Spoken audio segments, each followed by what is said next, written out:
반갑습니다. 말씀의 강 김초롱입니다. 바울의 사도적 자기이해 시리즈 오늘 세 번째 강의고요. 강의의 제목은 불임과 출산, 하나님의 심판과 구원이라는 제목입니다. 구약 성경에 보시면 하나님의 심판이 불임 혹은 무자녀 또는 해산의 고통 등등으로 이렇게 묘사되고 있습니다. 하나님의 심판은 옛 언약의 종말이었죠. 그래서 언약의 종말은 부부관계의 종식입니다. 제가 언약 시리즈에서 이미 다 말씀드렸습니다. 혹시 이거를 처음으로 보시는 분들은 언약 시리즈를 먼저 보시면 좋을 것 같아요. 그래서 부부관계가 이제 끝난 거예요. 하나님과 이스라엘 사이의 부부관계가. 그러면 이스라엘은 이제 남편 없는 여인처럼 되는 거죠.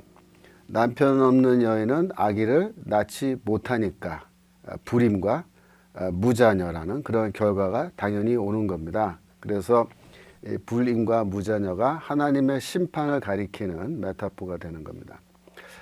또한 심판은 하나님의 그런 엄청난 형벌이고, 그래서 극심한 고통을 경험하게 되죠. 그래서 극심한 고통을 비유적으로 해산의 고통이다, 그렇게 이야기하는 겁니다. 호세아서에 보면은 이러한 주제가 잘 나타납니다. 2장 2절에 보시면 그는 내 아내가 아니요 나는 그의 남편이 아니라, 하나님께서 그렇게 말씀하시는 거죠. 이스라엘은 더 이상 내 아내가 아니고 나는 이스라엘의 남편이 아니다. 부부관계 끝났다. 언약의 종말이다. 그렇게 말한 겁니다. 호세아서 9장 11절에 보면 에브라임의 영광이 새같이 날아가리니 해산하는 것이나 아이 베는 것이나 임신하는 것이 없으리라. 불임에 대한 거죠. 12절 혹 그들이 자식을 기를지라도 내가 그 자식을 없이 하며 한 사람도 남기지 아니할 것이라. 그래서 무자녀가 된다는 겁니다. 자식이 없게 된다. 14절 여호와여 그들에게 주소서. 무엇을 주시려 하나이까? 아이 베지 못하는 태와 젖없는 유방을 주소서. 16절 비록 아이를 낳을지라도 내가 그 사랑하는 태 열매를 죽이리라 라고 해서 불임, 무자녀 등등 같은 그런 주제가 심판의 모티브로 나타나고 있습니다. 호세아서 13장 12절 보면 에브라임의 불의 또 그 죄가 저장되었다 이렇게 되었는데요. 13절에 해산하는 여인의 어려움이 그에게 임하리라. 해산의 고통과 같은 극심한 고난이 시작된다. 해산할 때가 되어도 그가 나오지 못하느니라. 그래서 아이를 낳지 못한다라는 말이 더불어서 함께 나옵니다. 2장 19절에 보면요, 이제 하나님의 구원이 나타나는데, 구원은 이스라엘이 하나님과 다시 결혼 관계로 들어가는 것으로, 그것이 구원으로 이렇게 표현되는 겁니다. 19절에 내가 네게 장가들어 영원히 살되, 여기서 나는 하나님이시죠. 하나님이 이스라엘과 다시 결혼하신다. 진실함으로 내게 장가들리니, 이렇게 해서 구원은 뭐냐? 결혼으로 그렇게 지금 표현되고 있습니다. 이제 예레미야서를 한번 볼까요? 예레미야서에서도 해산의 고통은 하나님의 심판의 상징입니다. 6장 24절 보시면 그 아픔이 해산하는 여인 같도다 라고 했는데, 극심한 고난을 이제 이스라엘이 겪게 된다, 그런 말이죠. 예레미야서 13장 21절에 보시면 내가 고통에 사로잡힘이 산고를 겪는 여인 같지 않겠느냐. 그죠? 또 22장 23절 보시면 여인이 해산하는 고통 같은 고통이 내게 임할 때 너의 가련함이 얼마나 심하랴 라고 해서 고난, 하나님의 심판이 해산의 고통으로 그렇게 계속해서 반복적으로 나오고 있습니다. 예레미야서에서도 임신한 여인 또 아이 낳는 여인이 이제 등장하는데, 거기서 그 임신과 아이 낳는 출산은 하나님의 구원의 상징이에요. 예레미야서 31장 7절 마지막 부분 보시면 여호와여 주의 백성 이스라엘의 남은 자를 구원하소서 하라라고 그렇게 되어 있는데요. 8절에 보시면 보라 나는 그들을 북쪽 땅에서 인도하여 하며 땅끝에서부터 모으리라. 그들 중에는 맹인과 다리 저는 사람과 잉태한 여인과 해산하는 여인이 함께 있으며 큰 무리를 이루어 이곳으로 돌아오리라. 이렇게 되어 있습니다. 여기서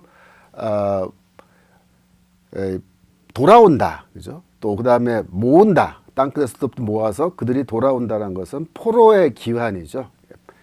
바벨론 포로로 잡혀갔던 사람들이 다시 고향 땅으로 돌아오는 건데, 이 포로의 귀환도 구원을 가리키는 메타포라고 이미 여러 번 말씀드렸었죠.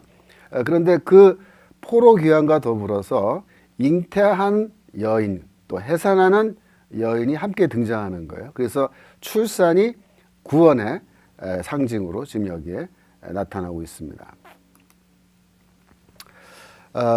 불임과 해산의 이미지는 그 이미지 안에서 시온은 의인화되어서 여인으로 나타나는 그런 현상이 지금 관찰되고 있습니다.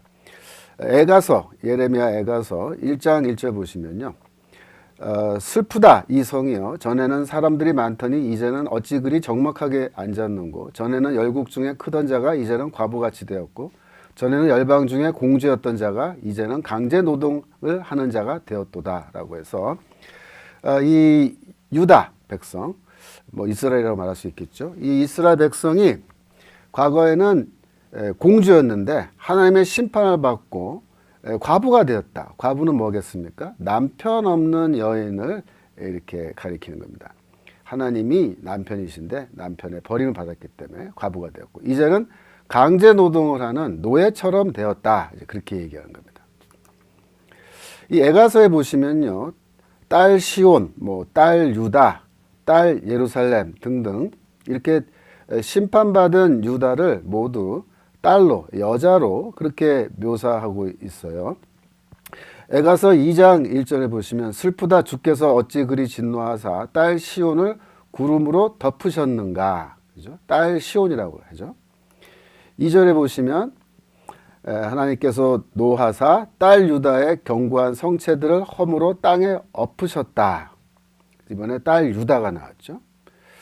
에가서 2장 13절에 보시면 딸 예루살렘이여 내가 무엇으로 내게 증거하며 무엇으로 내게 비유할까? 처녀 딸 시온이여 내가 무엇으로 내게 비교하여 너를 위교할까? 이렇게 돼서 딸 예루살렘, 딸 시온, 즉 하나님의 심판받은 백성을 이번에는 딸로, 계속해서 여성으로 그렇게 이제 묘사하는 그런 내용이 나옵니다. 예레미야서에서도 이런 현상은 동일하게 나타나고 있어요. 예레미야서 4장 31절 보시면 내가 소리를 들은즉 여인의 해산한 소리 같고 초산하는 자의 고통하는 소리 같으니 이는 시온의 딸의 소리라. 그죠? 시온의 딸의 소리라.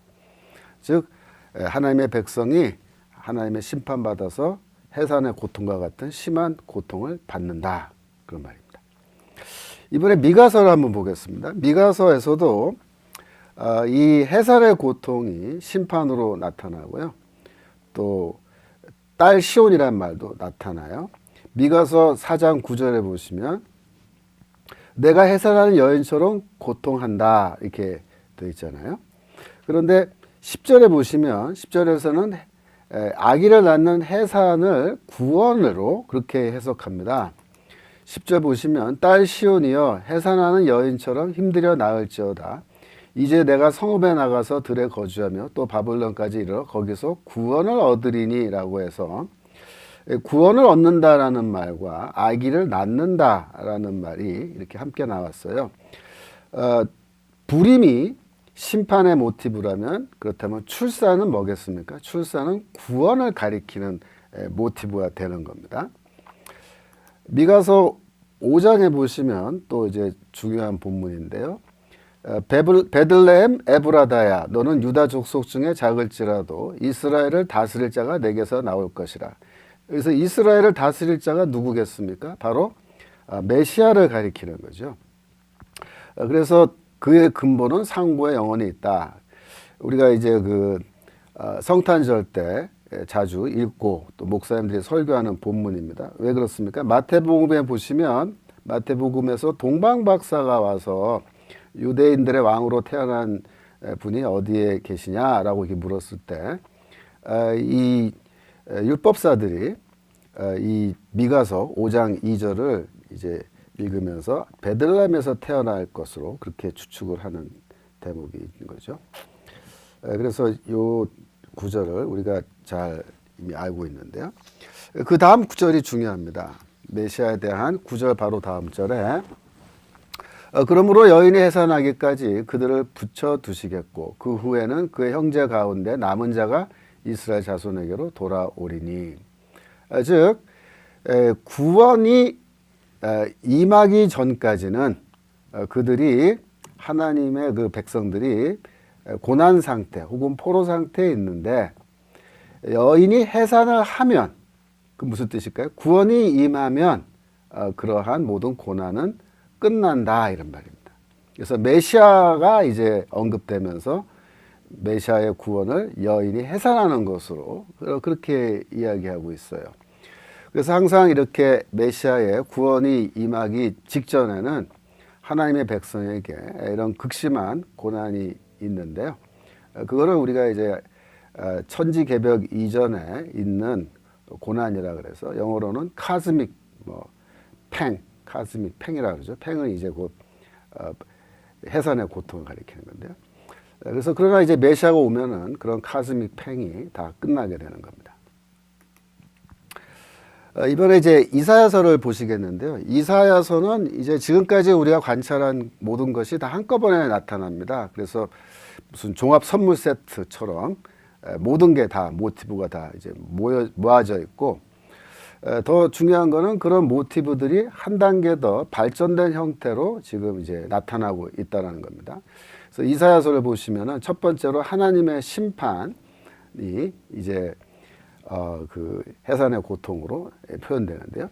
26장 17절에 보시면 여호와여 잉태한 여인이 상기가 임박하여 라고 할 때 잉태한 여인을 헬라어로는 해 오디누사라고 되어 있는데요. 이게 오디노 동사의 이제 현재 분사 여성형입니다. 그래서 분사를 마치 명사처럼 해서 막 출산을 하려고 하는 산고의 고통을 겪는 여인이라고 이렇게 사용한 거고요. 산기가 임박하여 산고를 겪으며 라고 했는데, 산고를 겪는다라는 말을 헬라어로 에피테 오딘이라고 해서 오딘은 이제 명사형입니다. 그래서 산통이랍니다. 산통이 임하여 산통을 겪으며 그렇게 이제 된 겁니다. 부르짖음 같이 우리가 주 앞에서 그와 같으니이다. 18절 우리가 잉태하고 산고를 당하였을지라도 바람을 낳은 것 같아서 땅의 구원을 베풀지 못하였고 세계의 거민을 출산하지 못하였나이다. 그래서 여기에서도 이제 오디노 동사가 사용됐어요. 산고를 당하였다라는 말은 오디네 사멘이라고 되어 있는데요. 이게 그 과거형이죠. 그래서 산고의 고통을 경험했는데, 문제는 뭐냐면은 이 바람을 낳은 것 같다. 즉 아기를 출산하지 못했다라는 겁니다. 그래서 무자식의 그 모티브가 같이 나오죠. 그러니까 해산의 고통과 무자식. 더 중요한 거는 구원을 베풀지 못하였고 세상의 거민을 출산하지 못하였다고 해서 이 원래 이스라엘 민족이 해야 되는 일이 뭐냐면은 하나님을 위해서 세상의 민족을 출산하는 겁니다. 즉 하나님의 백성을 낳는 거예요. 그것이 뭐냐면은 곧 구원인데, 하나님의 백성을 출산하지 못했기 때문에 구원을 베풀지 못했다 이렇게 얘기한 거거든요. 굉장히 중요한 모티브입니다. 요 다음 강의에서 제가 더 구체적으로 말씀드릴 텐데, 다음 강의에서는 이제 시온산입니다. 시온산이 아기를 출산하는 장면을 여러분들이 보시게 될 거예요. 근데 그 시온산이 누구를 낳냐면 하나님의 민족, 하나님의 백성을 낳는 겁니다. 그래서 그 하나님의 백성을 시온산이 낳는 게 뭐냐면 하나님이 구원을 베푸시는 겁니다. 그렇게 되어 있습니다. 두 번째로 보시면 언약의 회복과 결혼이라고 하는 이제 주제가 등장합니다.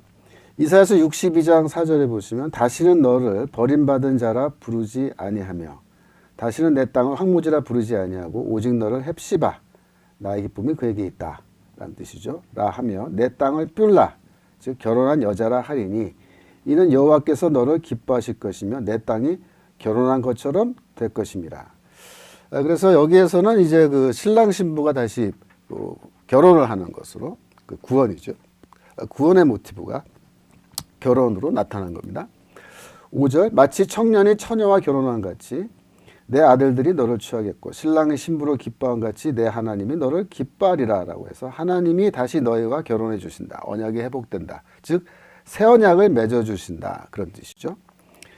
11절 보시면 너희는 딸 시온에게 이르되 보라 내 구원이 이르렀느니라 이렇게 말해서 이 결혼이 다시 하나님이 이제 언약을 맺어 주는 것이 곧 구원으로 그렇게 이제 되어 있습니다. 그래서 이사야서에서는 특별히 62장에서 신랑 신부로 다시 하나님과 이스라엘에 등장하고 결혼을 함으로 하나님이 다시 신랑으로서 이스라엘에 찾아오셔서 다시 언약을 맺어주심으로 구원받는다라는 내용이 나오고 있습니다.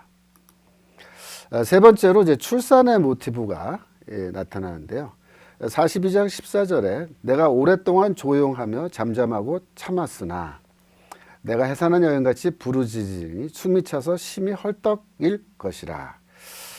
여기서 하나님은 자신을 해산하는 여인에 그렇게 비유하시는 겁니다. 하나님이 이 아내가 없기 때문에 사실 오랫동안 아기를 낳지 못하는 뭐 그런 상황처럼 된 거죠. 그래서 이번에는 남편임에도 불구하고 그거를 이제 더 강력한 비유로 표현하기 위해서 본인을 하나님께서 자신을 해산하는 여인에 그렇게 비유하신 건데요. 내가 해산하는 여인같이 부르짖으리니 숨이 차서 헐떡일 것이라.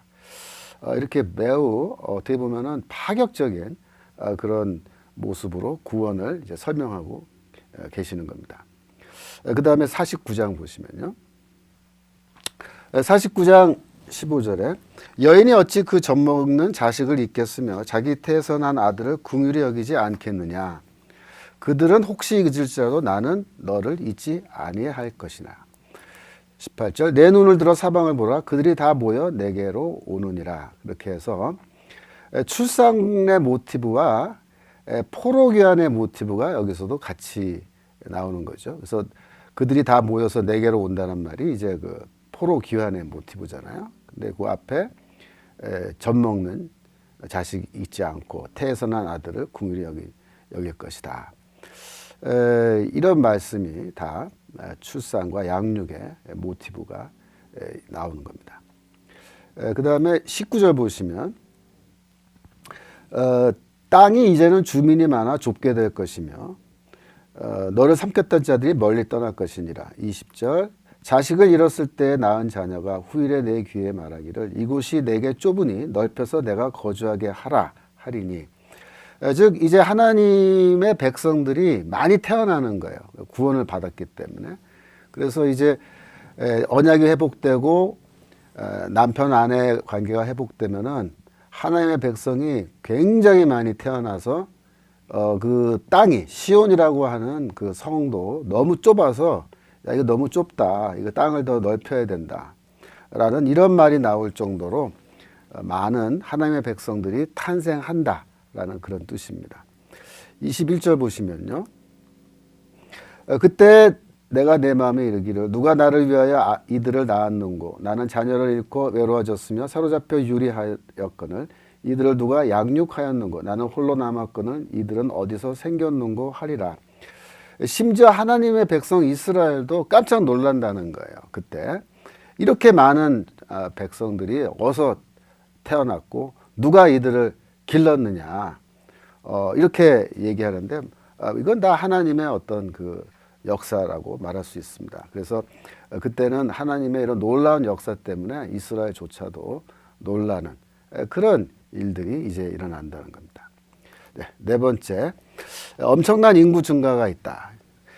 이사야서 54장 1절에 보시면 잉태하지 못하며 출산하지 못한 너는 노래할지어다. 산구를 겪지 못한 너는 외쳐 노래할지어다. 이는 홀로 된 여인의 자식이.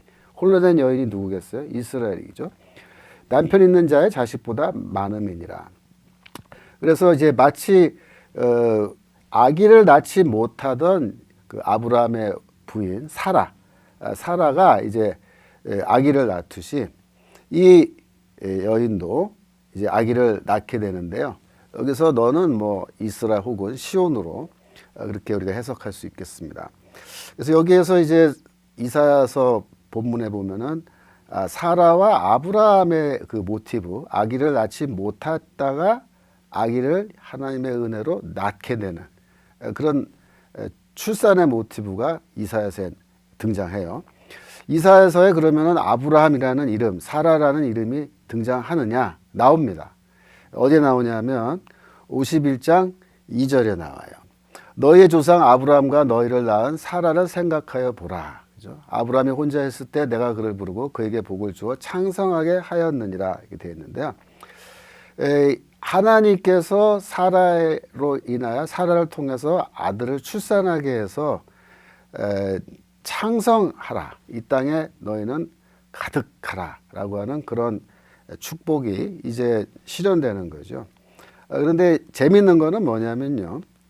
이 아브라함과 사라가 이 아기를 낳은 이 모티브가 갈라디아서 4장에 나타나요. 갈라디아서 4장에 가면 소위 말하는 두 여인의 비유라는 게 나오죠. 그래서 사라와 하갈이 각각 아기를 낳는 이야기가 나오는데 그 내용이 사실은 이사야서의 이러한 예언의 말씀의 연장입니다. 그래서 제가 이 시리즈 안에서 갈라디아서 4장에 나오는 두 여인의 비유를 하루 날 잡아서 집중적으로 분석을 한번 해보이겠고요. 그때 이제 보시면 알겠지만 이게 이사야서의 내용과 연관이 굉장히 깊다라는 것을 여러분들이 곧 아시게 될 겁니다. 그 다음 2절 보시면요. 내 장막터를 넓히면 내 초소의 휘장을 아끼지 말고 널리 펴되 너희 줄을 길게 하면 너의 말뚝을 견고히 할지어다. 왜 이렇게 해야 될까요? 인구가 엄청나게 증가하기 때문에 텐트를 넓게 펴야 된다. 이렇게 얘기하는 겁니다. 여기 3절은 제가 빼먹었습니다만은 이제 뺐습니다만은 3절에 보면 황폐한 성읍들은 사람 살 곳이 된다. 성읍이 다시 다 회복된다고 나오고요. 4절 보시면 내가 젊었을 때 수치를 잊겠고 과부 때의 치욕을 다시 기억함이 없으리니 5절 이는 너를 지으신 이가 내 남편이시라 라고 해서 이제 하나님이 다시 남편 되어 주셨기 때문에 과부 때의 치욕은 이제 더 이상 없다 이겁니다. 6절 여호와께서 너를 부르시되 마치 버림을 받아 마음에 근심하는 아내 곧 어릴 때 아내가 되었다가 버림받은 자기가 함과 같이 하실 것임이니라. 그래서 하나님의 그 자비, 은총 다시 용서하시고 받아들이는 은총을 여기 얘기하고 있습니다. 그래서 결국 이러한 것 때문에 이제 홀로 된 여인의 자식이 남편 있는 자의 자식보다 많게 되는 그러한 일이 미래에 있을 거라고 이렇게 예언서에 나와 있습니다. 그래서 이러한 것들을 우리가 살펴봤는데요. 우리 오늘 한번 배운 걸 정리해 보면요. 원포인트 정입니다. 구약 성경에 나타나는 심판의 모티브로 불임과 무자식 그리고 또 무자녀 그 다음에 또 해산의 고통 이런 게 있다 그랬죠. 불임과 해산의 이미지 안에서 시온이라고 하는 도시인데요. 예루살렘이기도 하고 시온은 의인화되어서 여자로 나타난다. 이사야서에 여러 가지 불임과 해산의 모티브가 다 나오는데 하나님의 심판, 언약의 회복과 결혼, 출산, 엄청난 인구의 증가 등등이 나타나고 있습니다. 오늘 강의는 사실 요 다음 강의를 위한 준비 운동이에요. 사실은 제가 이사야서 66장을 이제 살펴보기 위해서 미리 한번 이사야서와 다른 구약 성경의 동질적인 본문을 한번 살펴본 겁니다. 다음 시간에는 약속드린 것 같이 바울의 여성 메타포가 어디서 유래했느냐, 바로 이사야서 66장에서 유래한 것이라는 그런 저의 주장을 한번 제가 설명하도록 하겠습니다. 그래서 다음 강의는 제목이 시온은 아기를 낳고 기르는 어머니다 라는 제목으로 네 번째 강의하도록 하겠습니다. 오늘은 여기까지 하겠습니다. 감사합니다.